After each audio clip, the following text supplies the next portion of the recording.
দেখেন কি অবস্থা, দেখেন এটা মেনে নেওয়া যায়। দেখলেই তো মাথা নষ্ট, কাস্টমারের দেখলেও তো মাথা নষ্ট, আমাদেরও তো মাথা নষ্ট হয়ে আছে। কি একটা অবস্থা!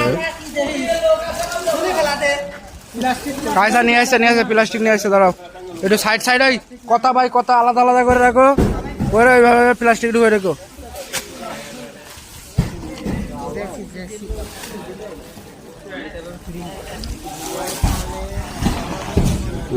দেখেন কি অবস্থা, দেখেন অবস্থা। এই একটা কথা, এটা কি কথা? এটা এরকম হলে হবে এখান থেকে? কি বাংলাদেশে এখনই ফোন দেন, এখনই ফোন দিয়ে এবার বলেন এইভাবে মাল দিলে এরকম কন্টেনারের অবস্থা কি? এবার করলে ব্যবসা হবে? এটা মাথা নষ্ট করার কাজ না এটা।